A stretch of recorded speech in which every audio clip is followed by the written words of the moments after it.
I thought I had it all figured out. I was the guy who had beaten the odds, the high school dreamer who ended up with the girl he adored, a cozy home in Atlanta, and two amazing kids. If someone had told me 10 years ago that my life would turn out like this, I would have laughed. But there I was, with Sarah, the love of my life, and Ellie and Max, our two beautiful kids. Everything felt like it had fallen into place, and honestly, I was proud of the life we built. Sarah and I had met in college. She was smart, driven, and had this contagious laugh that could brighten even my worst days. She was always the center of the room, that person everyone wanted to be around. It wasn't hard to fall in love with her. By the time we graduated, I was already picturing us together for the long haul. When I got my first job offer, I proposed. I was nervous as hell, but she said yes without a second thought, pulling me into one of her trademark bear hugs. In that moment, I felt like I'd won the lottery.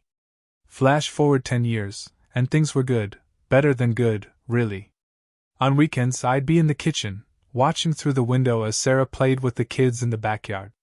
Ellie would run in circles, laughing so hard she'd end up doubled over, while Max chased after her with the same fierce energy that Sarah had. I'd stand there, watching them, thinking, this is it. This is exactly where I'm meant to be. Last Saturday, we had our family game night, just like we always did. Ellie and Max could barely sit still, and Sarah was hamming it up, pretending to pout whenever she lost, which made the kids laugh even harder. I never felt more grateful. Everything felt exactly right, like I was living in one of those cheesy moments from a family commercial. The kids finally fell asleep, worn out from the games, and we started cleaning up. I realized I'd left my phone in the living room, so I headed back to grab it. That's when I heard her voice. At first, I thought she was on the phone with her sister. But then I caught something in her tone, something that froze me right where I stood.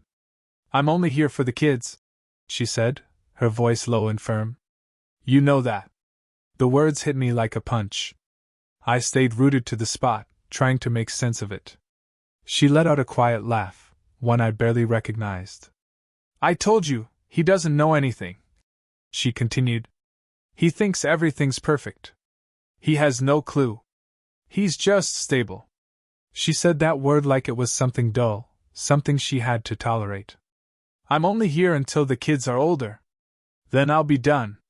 My heart was hammering, but I couldn't move, couldn't breathe. I was still reeling when she said something that made my blood run cold. "It's not like they're his kids anyway." The words echoed in my mind, each one sharper than the last. Not my kids?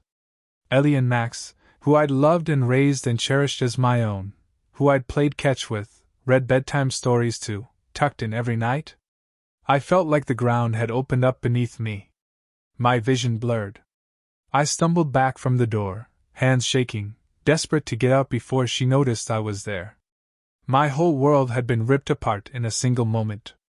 I managed to get to our bedroom, my mind spinning, everything feeling surreal, like it couldn't be real, like I'd wake up at any second. I collapsed onto the bed, staring at the ceiling, the weight of what I'd heard crashing down on me. The words replayed over and over. She was only with me for the kids that weren't even mine? Every laugh, every hug, every memory a lie? Lying there, I felt hollow, like everything I thought I knew had been erased. I didn't sleep that night. I just lay there, listening to her breathing beside me, knowing everything was about to change forever. The next morning, I went through the motions on autopilot. I could barely look at her. Every time she walked past me, it felt like a slap. There she was, smiling, kissing me on the cheek as if last night hadn't happened, as if she hadn't ripped my world apart with a single phone call. And I was just numb. I watched her across the breakfast table, where she poured juice for Ellie and wiped jam off Max's face, playing the part of the perfect mom. She'd give me a smile every now and then, the kind of smile that used to make my heart skip a beat. But now, all it did was make my stomach turn. How long had she been lying to me? How much of our life was just an act? I managed to get through breakfast without saying anything. My mind was buzzing with questions, doubts, memories flashing through my mind, now tainted by what I'd heard. The moment she left to take the kids to school, I knew I couldn't just sit there. I had to know the truth. After they left, I went to the bedroom and pulled out my phone. My hands shook as I searched through our photo albums, flipping through years of memories, vacations, birthdays, holidays. I scanned each photo of the kids, wondering, looking for, what? Some kind of sign? Some proof that they weren't really mine. I didn't even know what I was hoping to find. The idea gnawed at me, poisoning every memory.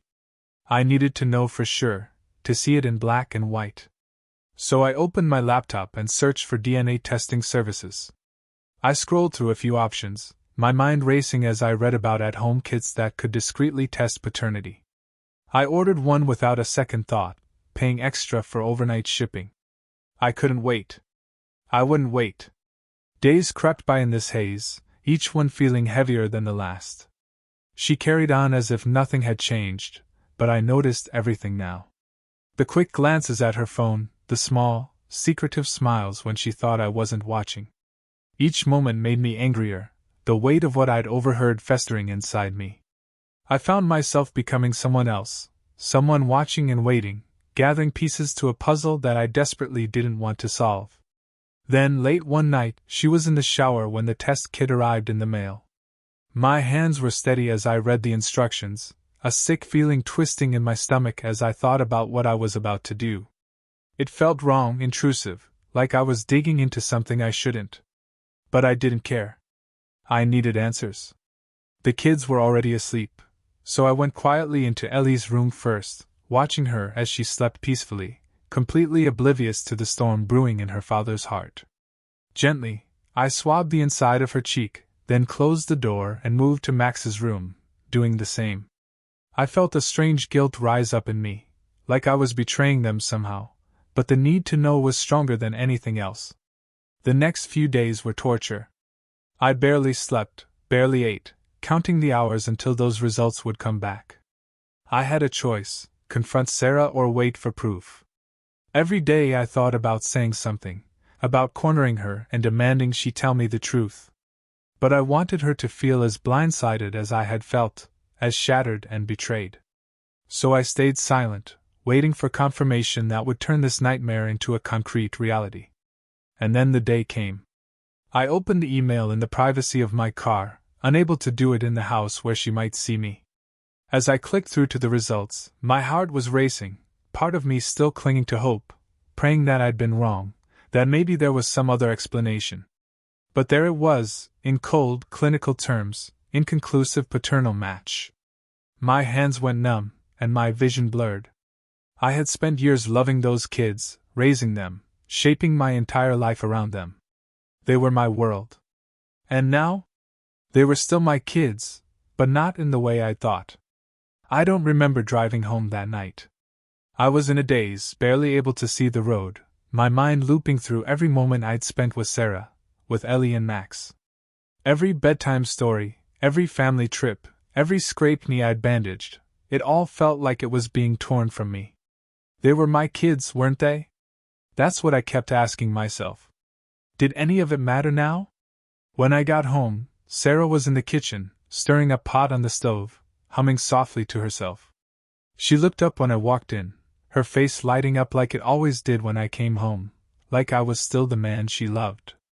I felt the bitterness rise up inside me, choking me, but I forced a smile. "Hey, babe," she said, leaning in to kiss my cheek. I stiffened, but she didn't notice, or if she did, she brushed it off. I took a deep breath, trying to keep my composure. My whole body felt tense, ready to burst with the truth I was holding back. But as I watched her, I knew that tonight wasn't the night. Not yet. We ate dinner with the kids, the four of us sitting around the table, laughing about Max's latest obsession with dinosaurs and Ellie's school project on outer space. I went through the motions, nodding along, but inside, I was miles away, replaying everything I knew and everything I'd overheard. She was right here, playing the perfect mother, smiling at me like she hadn't ripped my heart out with a single phone call. After we put the kids to bed, I sat alone in the darkened living room, unable to shake the weight pressing down on me. Sarah came over, sitting down beside me with that same soft smile, and I almost laughed at how oblivious she seemed. My jaw clenched as she reached for my hand, and I pulled it back instinctively. She looked at me, surprised. "Ethan? What's wrong?" I wanted to say it right then. I wanted to shout it, to make her feel even a fraction of the pain I was feeling. But I didn't. I just looked at her, and in that moment, I could tell that she knew something was wrong. Maybe it was the way I was looking at her, or maybe it was just her intuition, but her smile faltered. "Ethan." Her voice softened, a hint of worry in it. I swallowed hard, the taste of bile rising in my throat. "Nothing," I said, forcing the words out. "Just, work's been tough. I'm going to go for a walk." She nodded, still looking at me like she was trying to figure me out. I left the house without another word, needing to clear my head, to be anywhere but near her. I walked through the quiet streets of our neighborhood, the silence wrapping around me like a shroud. How had I been so blind? How had I not seen it? Every smile, every kiss, every whispered promise now felt like a trap, a carefully laid net that had only tightened around me over the years. The next day, I made a decision. I needed more than just the DNA test. I needed the full truth. That's when I remembered my older brother, Luke, the one person who'd been by my side through everything, who had always known me better than anyone. I hadn't told him anything about this, hadn't wanted to admit what my life had turned into. But now I needed answers. If I couldn't rely on Sarah to give them to me, maybe Luke could help me find them. I called him up and asked to meet. He seemed surprised but didn't question it, telling me to meet him at our usual spot, an old diner we used to go to as kids. I sat in the corner booth, nursing a cup of black coffee, my hands still shaking as I tried to figure out what I'd say. He walked in a few minutes later, taking one look at me before he slid into the booth across from me, his brows knitted in concern. "What's going on, Ethan?" he asked, his voice low and steady. I took a deep breath, forcing myself to look him in the eyes. "Luke, I think Sarah's been lying to me. About the kids." His face went blank, then his jaw tightened. "What do you mean?" I explained everything, how I'd overheard her phone call, the DNA test results, the doubts that had been gnawing at me for days. Luke listened without saying a word, his face growing darker with every detail. By the time I finished, he looked as stunned as I'd felt that night. "You're telling me Ellie and Max, they're not yours?" He could barely say the words. I nodded, feeling a hollow ache in my chest. "That's what it looks like." He exhaled sharply, running a hand through his hair, and for a second, I saw a flicker of something in his eyes, anger, maybe, or a silent understanding. He looked at me, his gaze steady. "What are you going to do?" I shook my head, feeling lost.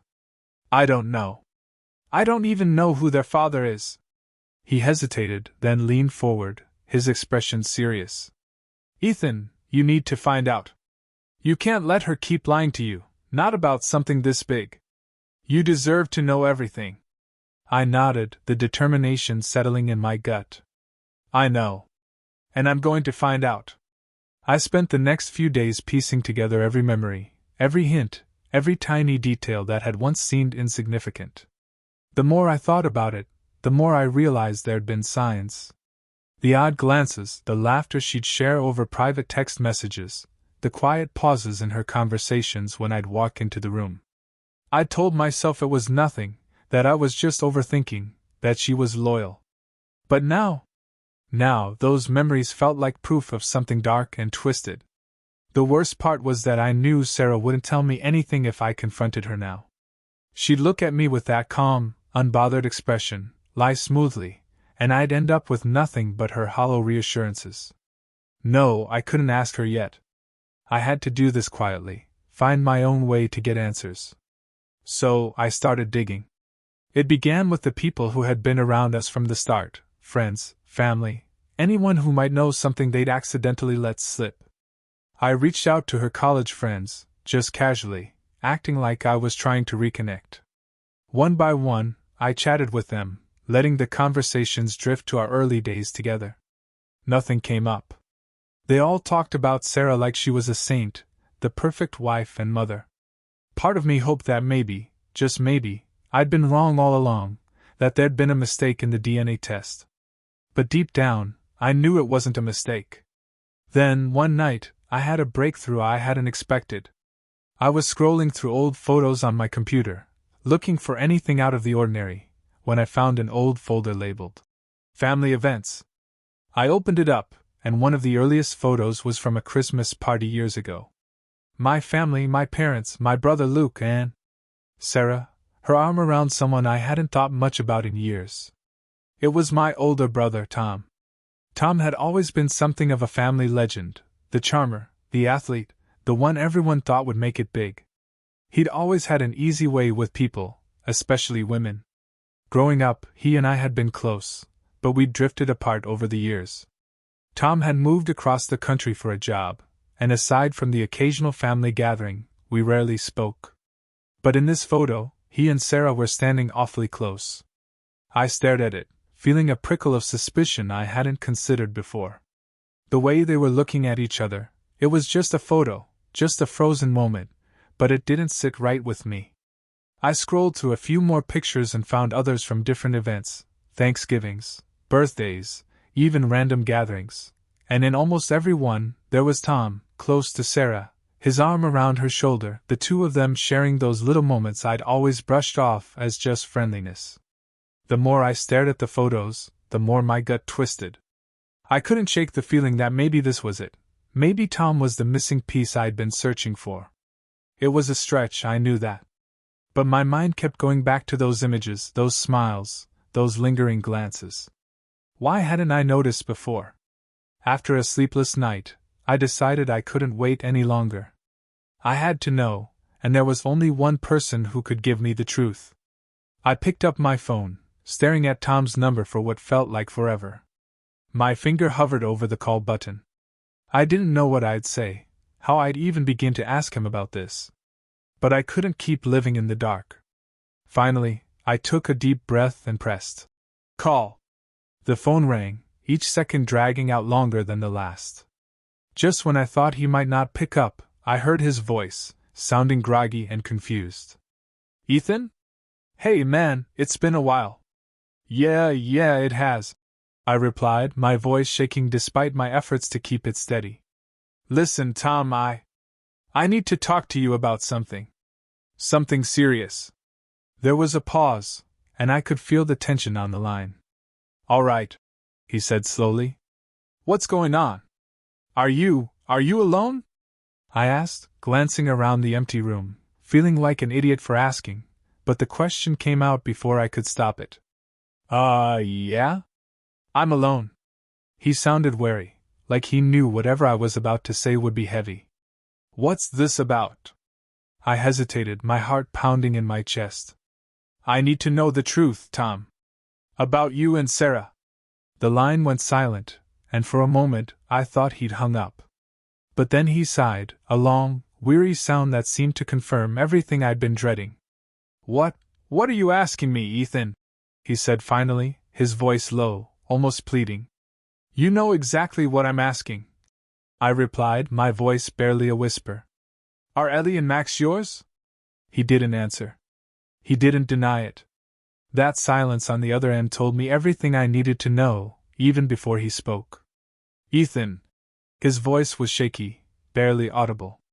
It was a mistake. A terrible, stupid mistake. But yes. Ellie and Max, they're mine. I felt like the air had been sucked out of the room. I couldn't speak, couldn't move. My own brother. The man I'd looked up to, the man who'd been by my side since childhood. He was the father of my children. I sat there, the phone pressed to my ear, completely numb. My own brother. I trusted him with everything, the way you trust family without question, without a second thought. And Sarah. How could she have done this? How could they both have betrayed me like that? The realization felt like a physical blow, hitting me so hard I could barely breathe. On the other end of the line, Tom was still talking, his voice cracked and strained. Ethan, listen. I'm sorry. I know that doesn't mean anything right now, but I never meant for any of this to happen. It was a stupid mistake, a terrible mistake. It was years ago, just one night, we were drunk and I. Stop, I snapped, cutting him off, my voice colder than I'd ever heard it. I don't want to hear your excuses. You had one job, Tom, one damn job as my brother. And you destroyed it. You lied to me, both of you. I trusted you. He fell silent, and for a moment, all I could hear was my own heartbeat, loud and erratic in my ears. I had to grit my teeth to keep from yelling, to keep from letting the rage take over. Part of me wanted to drive to his place, throw him against the wall, and demand every ugly detail. But I knew it wouldn't change anything. Nothing would undo what they'd done. Finally, Tom spoke, his voice barely above a whisper. I'm sorry, Ethan. I know that's not enough, but it's all I have. I wanted to tell you. God, I wanted to so many times. But Sarah, she thought it was better if you didn't know. She thought. She thought? I laughed bitterly, the sound harsh in my own ears. Since when does she get to decide what I know about my own life? About my own kids? My voice broke on the last word, and I could feel the anger melting into something else, something far more painful. She was afraid, Ethan, he said, his voice filled with guilt. Afraid you'd leave her. That you'd take the kids and disappear. She thought she was doing the right thing. Right thing? I echoed, barely believing what I was hearing. She's been lying to me for years, letting me raise your kids, and you're telling me she thought that was the right thing to do? I couldn't listen to any more. I hung up before he could respond, my hands trembling as I set the phone down on the table. The room was silent, but I felt like I was drowning in noise, the echoes of everything he just told me, the memories I'd once cherished now tarnished beyond repair. I could see every moment so clearly now, all those family gatherings, all those quiet glances and little smiles between them. I'd been blind, completely oblivious to the truth right in front of me. As I sat there, a new kind of pain set in, deeper than anything I'd ever felt. My mind flashed back to Ellie and Max, to the sound of their laughter, their little faces lighting up whenever I walked into the room. They trusted me, loved me as their father, and now, I didn't know where I stood. I didn't know who I was to them anymore. I spent hours sitting in that silence, numb and defeated, until the sound of the front door opening jolted me back to reality. Sarah walked in, her usual smile fading when she saw my face. She froze, setting her bag down slowly, her eyes scanning me with that familiar wariness. Ethan? She asked, her voice soft and cautious. Is everything okay? I just stared at her, feeling the rage start to build again. How many times had she come home like this, smiling, pretending everything was perfect, knowing all the while that she was hiding the biggest betrayal of my life? Sarah, I said, my voice colder than I'd ever heard it.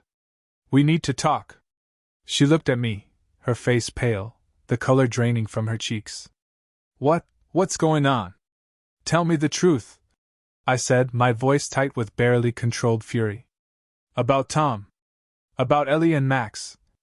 She flinched, and for a moment I thought she might deny it, might lie her way through one more conversation. But instead she sighed, her shoulders slumping as she sank onto the couch. I didn't want you to find out like this, she whispered, looking down at her hands. It was one mistake, Ethan. Just one. It happened years ago, before we had Ellie. I thought we'd moved past it. I thought. You thought you could keep lying to me? I snapped, unable to contain the anger any longer. You thought you could let me raise my brother's kids and never tell me the truth? Her eyes filled with tears, but I couldn't feel anything for her now, not sympathy, not even the faintest flicker of love. I was trying to protect you, Ethan, she said, her voice trembling. I knew how much the kids meant to you, how much our family meant to you. I thought if you didn't know, maybe we could stay together. That we could still be happy. Happy? I laughed, a bitter, hollow sound.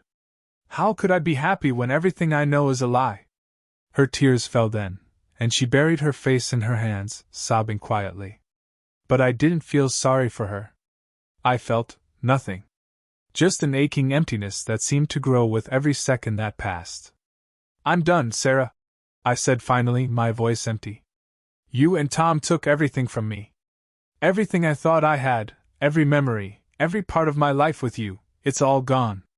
I can't do this anymore." She looked up, her eyes red and desperate. "Ethan, please, don't do this. The kids, they need you. You're their father, in every way that matters." But her words meant nothing now. The trust we built, the love I'd thought would last a lifetime, it was all shattered. There was nothing left to hold on to. Without another word, I stood up and walked out, leaving her behind, her sobs echoing through the house as I closed the door. I drove without a destination in mind, just needing to get as far away from that house, from her, from everything that had turned into a lie. My hands gripped the wheel so tightly my knuckles were white. I could barely think, my mind replaying Sarah's words over and over. She tried to protect me? By lying to me? By letting me believe Ellie and Max were mine while she carried on this facade? Hours passed as I aimlessly circled the city. Finally, I pulled into a quiet parking lot overlooking a small lake.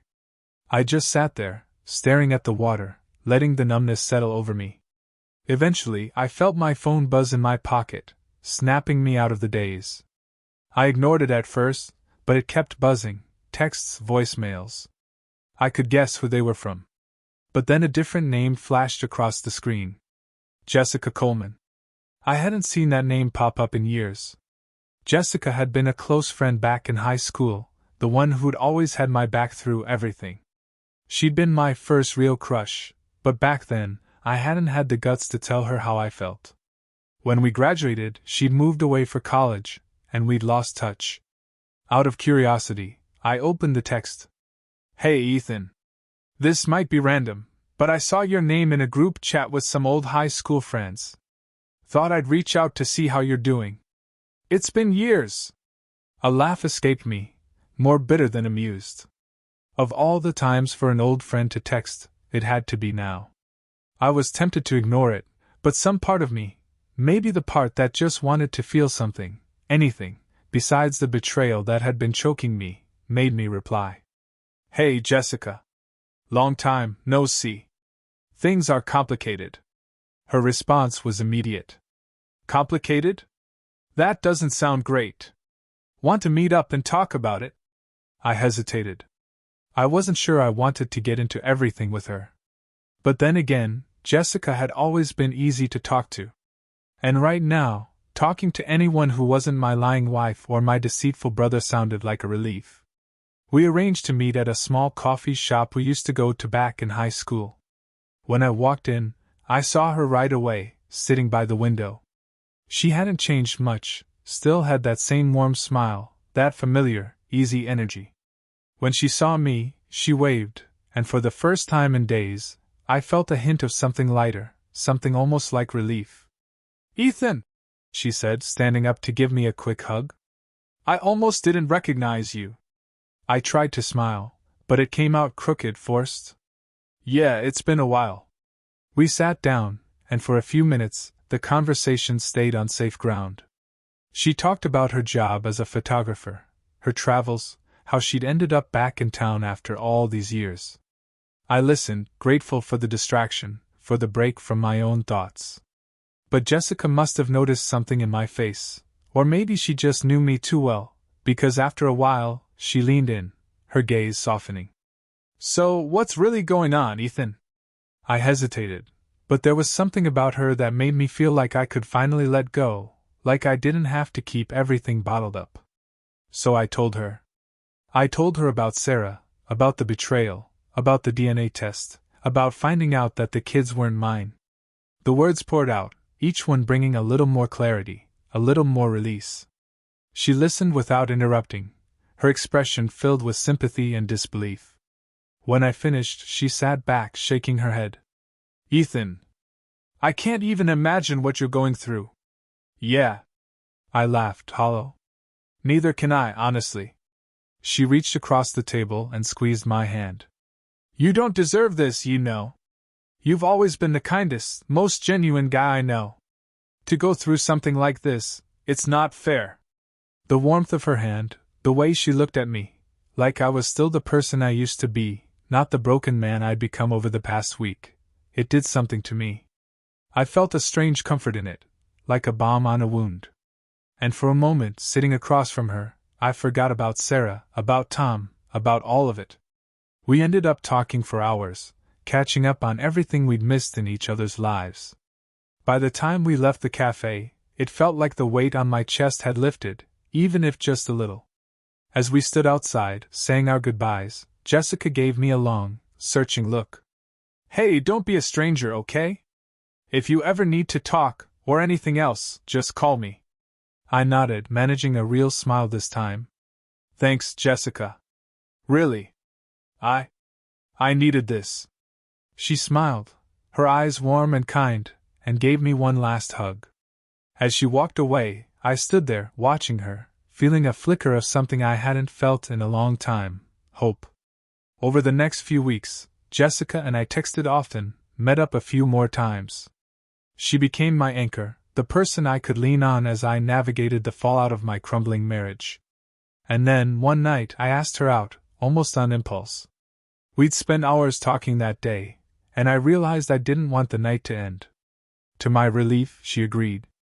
It felt strange, exhilarating, being with her in this new way, like reconnecting with a part of my past that had been lost.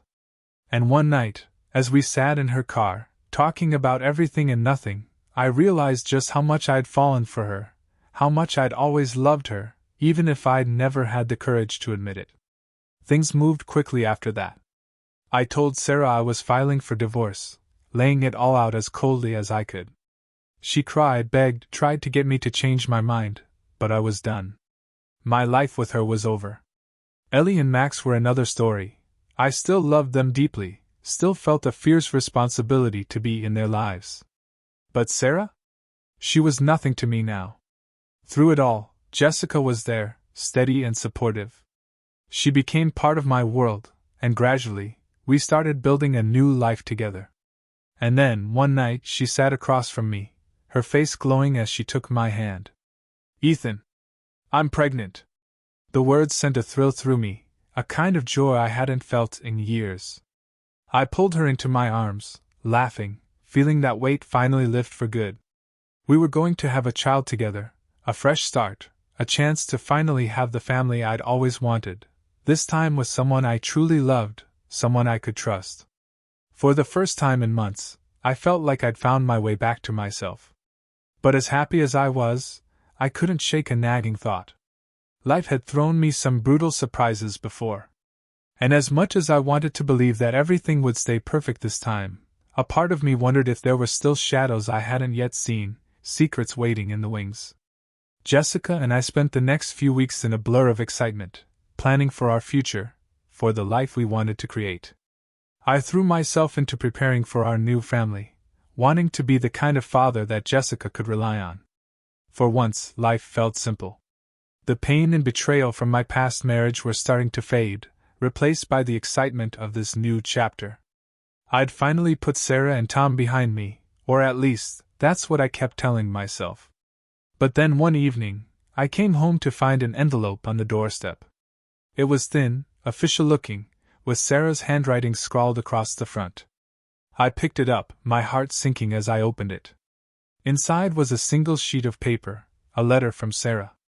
"Ethan, I know I'm probably the last person you want to hear from, but I need to talk to you. It's about Ellie and Max. There are things I didn't tell you, things you deserve to know. Please, meet me tomorrow at the coffee shop we used to go to. I'll be there at noon." My hand shook as I read the words, anger bubbling up as I wondered what she could possibly want from me now. We'd barely spoken since the divorce. The last I'd heard from her was about custody arrangements for Ellie and Max, which I'd fought hard to keep as equal as possible. I'd won joint custody, something I'd been terrified I might lose, but Sarah had eventually agreed, maybe out of guilt, or maybe because she knew I wouldn't give up. I couldn't just walk away from the kids, no matter what the DNA test had shown. But this letter, what could she have left to say? I shoved it into my pocket, trying to ignore the uncomfortable feeling creeping through me. I didn't want to go, didn't want to be dragged back into her lies. But I also knew that if there was even a chance there was something I didn't know about the kids, I had to go. For them. The next day, I told Jessica I'd be out for a while and drove to the coffee shop, feeling my stomach churn as I pulled into the parking lot. I spotted Sarah right away, sitting by the window, staring down at a cup of coffee. She looked tired, worn out in a way I hadn't seen before. As I walked over, she looked up, her eyes wide with something between relief and regret. "Thanks for coming," she said quietly as I sat down. "Let's get this over with," I replied, my tone cold. "What do you want?" She swallowed, looking down at her hands, twisting them together. I needed to tell you something about Ellie and Max, something I should have told you a long time ago." I felt a surge of anger. "You mean about them not being my kids?" "Because I already know that, Sarah." "Anything else?" She looked up, tears in her eyes, and shook her head. It's more than that, Ethan. I thought if I never told you the truth, maybe it would just go away. But I can't keep it in anymore. You deserve to know everything." "Then spit it out," I said, bracing myself. She took a deep breath, and her voice was barely a whisper. "The truth is, Ellie and Max aren't Tom's either." For a moment I just stared at her, my mind struggling to process what she was saying. "What?" She looked down, her face flushed with shame. "I lied, Ethan. When you found out about Tom, it was easy to let you think he was their father because there was no one else you would have guessed. But the truth is, they aren't his either." I felt my fists clench under the table. "Then whose are they, Sarah? Just how many people were you lying to?" She bit her lip, her hands trembling as she pressed them to her face. "It was someone I knew from work. He moved to another state a few years ago. I didn't know how to tell you. I thought if I could just keep it quiet, you'd never have to know." I couldn't believe what I was hearing. After everything she'd put me through, after the betrayal with my own brother, she'd let me think that Tom was their father when it had been someone else entirely? I felt sick, my mind spinning with the weight of this new lie, the layers of deceit that just kept unfolding. "So you let me go through all that?" I asked, my voice shaking. "You let me tear apart my family, my relationship with my own brother, all because you couldn't tell me the truth? You let me believe they were Tom's kids when they weren't even his?" She nodded, tears streaming down her face. "I'm so sorry, Ethan. I thought if you knew the truth, you'd leave, and I didn't want to lose you. But I know that's no excuse. I was wrong, and I'm sorry." I laughed bitterly, shaking my head. "Sorry doesn't even begin to cover it, Sarah. Do you realize what you've done? What you've taken from me? You destroyed my relationship with my brother. You let me believe in this perfect family that was built on nothing but lies." She looked down, her shoulders slumped, and whispered, "I know. And I'll never be able to make it right." For a moment I just sat there, staring at her, feeling the weight of everything she'd done. I thought back to Ellie and Max, their little faces, their laughter, the love I'd had for them, love I still had, no matter what blood said. But the pain, the lies, they twisted everything I'd once held dear. I stood up, pushing my chair back, unable to sit there any longer. "This is it, Sarah. I don't want to hear from you unless it's about the kids. You've done enough damage." She nodded, her face pale, her eyes downcast. I turned and walked out, feeling a strange sense of finality, of closure. The door to my old life was officially closed, and I wasn't looking back. When I got home, Jessica was waiting for me, her face lighting up when she saw me walk in. She pulled me into a hug, her warmth and kindness a stark contrast to the cold, painful memories I'd just walked away from. I held onto her tightly, feeling the reality of this new life sinking in, grateful that I'd finally found someone I could truly trust. That night, as we lay in bed, she rested her hand on her stomach, where our child was growing, a new beginning free from secrets and lies. And for the first time in years, I felt like I could finally breathe, like the life I'd always wanted was right here, within reach. And this time, I wouldn't let anyone take it from me. The weeks that followed were like stepping into an entirely different world. For the first time in years, my life felt free from secrets, untangled from the lies that had defined my marriage with Sarah. I could finally focus on the things that mattered most to me: Jessica, our unborn child, and Ellie and Max. Every day I spent with Jessica brought new joy, a reminder of how love could feel when it was pure, uncomplicated. I finally understood what it meant to live without the constant weight of suspicion and deceit. Ellie and Max had been adjusting to the changes, too. They spent half their time with Sarah and half with me, and while it wasn't always easy, I was determined to be a stable presence in their lives. They didn't know the truth about their paternity. For them, I was still their dad, and that's what mattered most.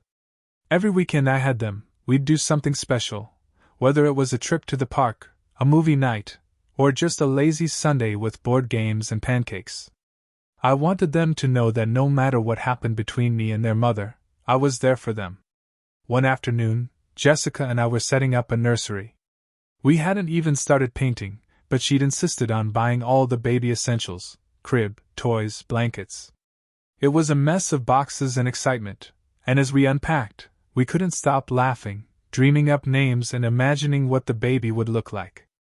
In the middle of it all, she stopped, her eyes catching mine, and I saw something in her expression that took my breath away. "Ethan," she said softly, resting a hand on my shoulder, "I can't tell you how much this means to me. After everything you've been through, to build a family with you, I don't take that lightly." I pulled her into a hug, feeling the warmth of her embrace settle something deep inside me. "You're giving me a second chance, Jess. A real family, something I can trust. I'll never take that for granted." The happiness between us grew with each day, and as the months passed, my focus turned more and more to our future. But there were days when Sarah's betrayal still haunted me, days when the past would creep back in, pulling me into memories I'd rather forget. And then, one night, my phone rang. I glanced at the screen. "Sarah?" I debated letting it go to voicemail, but something told me to answer. I picked up, bracing myself. "Ethan." Her voice was hesitant, strained. "I know I'm the last person you want to hear from, but I need your help." I felt the familiar anger rise, but I kept my voice calm. "What's going on, Sarah?"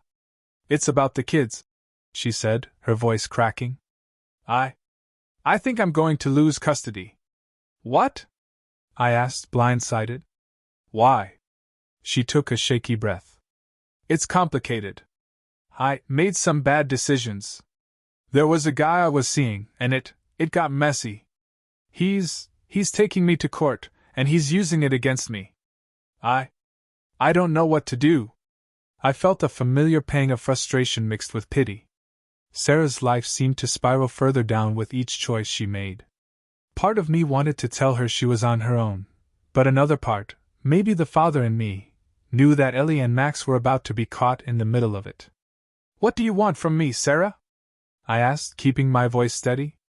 She hesitated. I need you to fight for full custody. I know it's a lot to ask, but you're a good father, Ethan.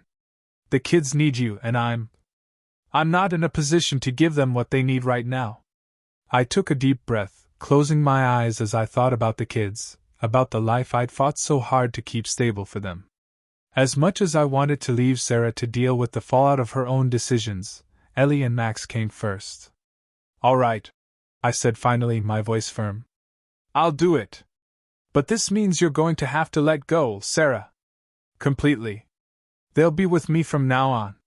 Her silence on the other end was thick with pain, but eventually she whispered, "I understand." The next few weeks were a whirlwind of legal meetings, court filings, and paperwork. Jessica stood by my side through it all, offering support, taking on as much as she could to make the transition easier. By the time the court awarded me full custody, I felt a mixture of relief and exhaustion, as if I'd finally crossed some invisible finish line. Ellie and Max were officially mine now, and I could protect them, give them the stability they needed. Life settled into a new rhythm. Jessica moved in, and we became a family in every way that mattered. Ellie and Max adored her, and the joy of having everyone under one roof brought a peace I hadn't felt in years. We spent our days getting the nursery ready, our evenings with the kids, and our nights dreaming about the future. Then one quiet evening, Jessica and I were sitting together, talking about baby names when she put her hand over mine. "Ethan, I got something for you," she said, reaching into her bag and pulling out a small box. Inside was a keychain engraved with a simple message: "Family isn't who shares your blood, it's who shares your heart." I looked up at her, feeling a lump rise in my throat. She smiled, her eyes bright. "No matter where life takes us, we're family, Ethan. Me, you, the kids. Nothing changes that." I pulled her close, pressing a kiss to her forehead, feeling gratitude beyond words. For once, my life was no longer a question of betrayal, of doubt, of broken promises. I had finally found something solid, something real, and I wasn't going to let it slip away. As we sat there, holding each other, I knew that every struggle, every pain, every betrayal had led me here, to a family built not on lies, but on love, trust, and a second chance. And this time, I was exactly where I belong. As the months went by, life took on a peaceful, steady rhythm. Jessica and I spent our time preparing for the baby, organizing our home, and making sure Ellie and Max felt secure in their new life. It was like we'd created a sanctuary, a place filled with warmth, laughter, and love, free from the turmoil that had plagued me for so long. I couldn't believe how different everything felt, how much lighter my days were. I had finally left the past behind, with only the promise of the future ahead. One late afternoon, while I was setting up a swing set in the backyard for Ellie and Max, I heard Jessica calling from the front door. I wiped the sweat from my forehead, expecting her to tell me dinner was ready, but when I turned around, the look on her face made me pause. She was holding a letter, her expression unreadable. "It's from Sarah," she said softly, handing it over. I took it, feeling a prickle of dread. I hadn't heard from Sarah in months. After the custody arrangement was settled, she'd fallen silent.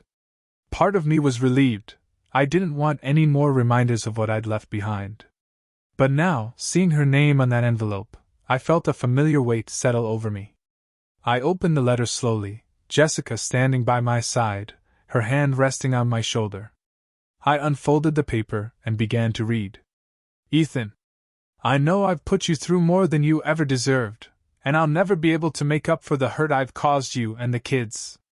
After the court case, I decided to leave town for a while to clear my head, to try and figure out who I am without the lies, without the mistakes. Being away has given me clarity, and I've come to realize something I should have faced a long time ago. I know you've taken on everything for Ellie and Max. I can't be the mother they need right now. But I want you to know that I'll always love them, even if I can't be there. I'm giving up my parental rights. I know it's what's best for them, and I trust you'll give them the life I never could. I'm sorry, Ethan. I'm sorry for everything. Take care of them. Take care of yourself. Sarah." I lowered the letter, staring at the words, feeling a strange mix of emotions, relief, sadness, and something I couldn't quite name. She was gone, for good this time, leaving Ellie and Max solely in my care. It was a final chapter closed, a clean break I hadn't realized I needed. Jessica reached for my hand, her fingers warm and steady. "How do you feel?" she asked, her voice gentle. I took a deep breath, letting the reality sink in. "It's strange. I thought I'd feel angry or hurt, but I don't. I feel free." She smiled, squeezing my hand. "You are free now, Ethan. Free to give those kids all the love and stability they deserve, and free to be the father you've always been." We stood there in silence for a moment, the weight of everything lifting as the sun began to set, casting a warm glow over the yard. The kids came running out a moment later, breaking the quiet with their laughter as they spotted the half-finished swing set. Max tugged at my arm, grinning from ear to ear. "Dad! Is it done? Can we swing yet?"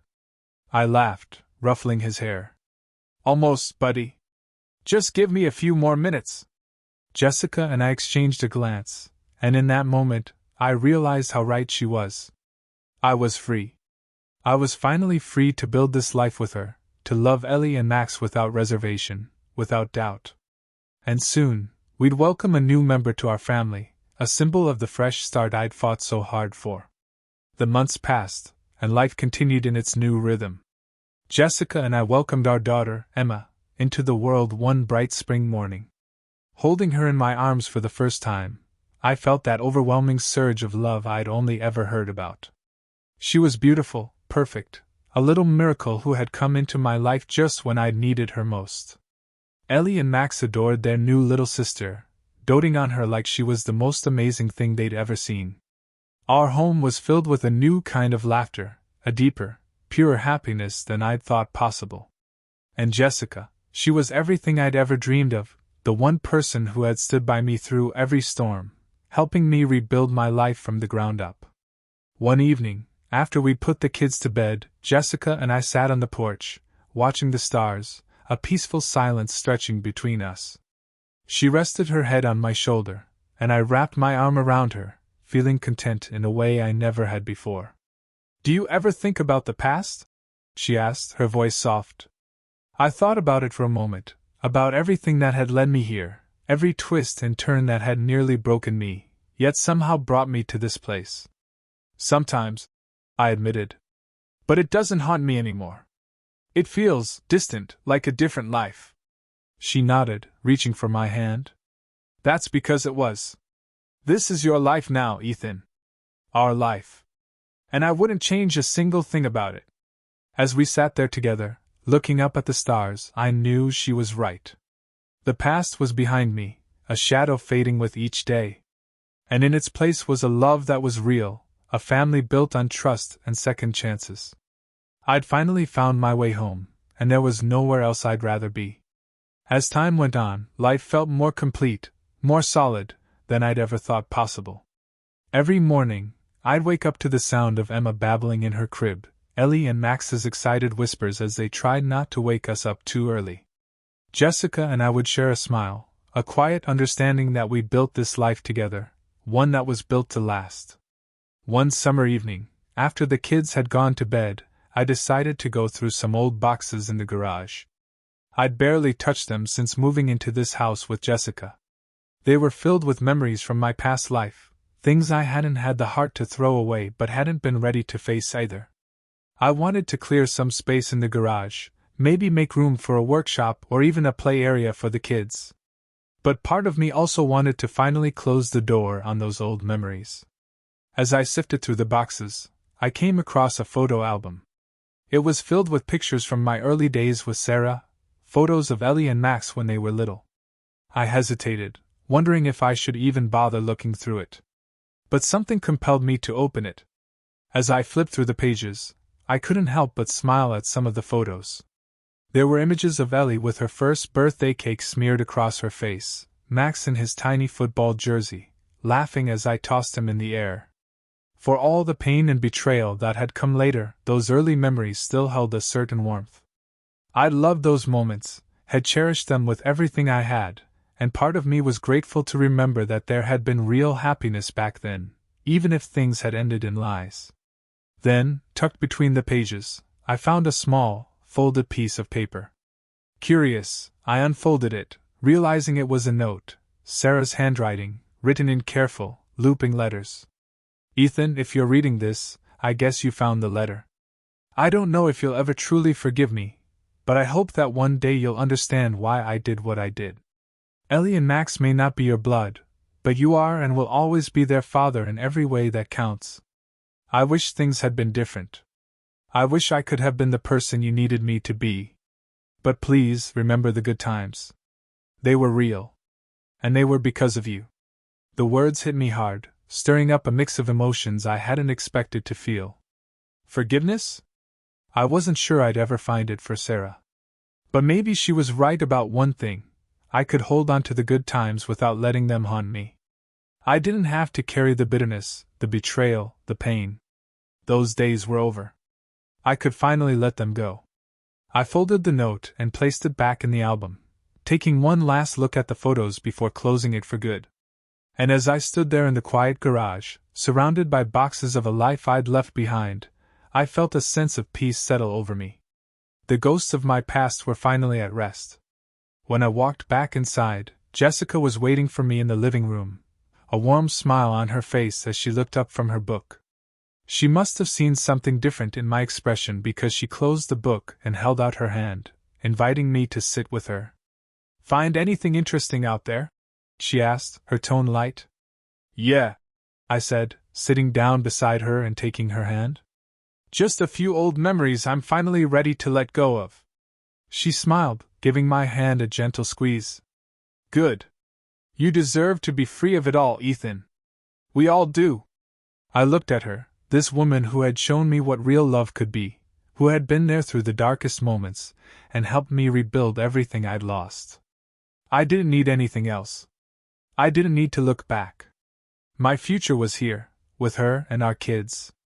As we sat there together, a comfortable silence settling over us, I realized that for the first time, I was truly, completely happy.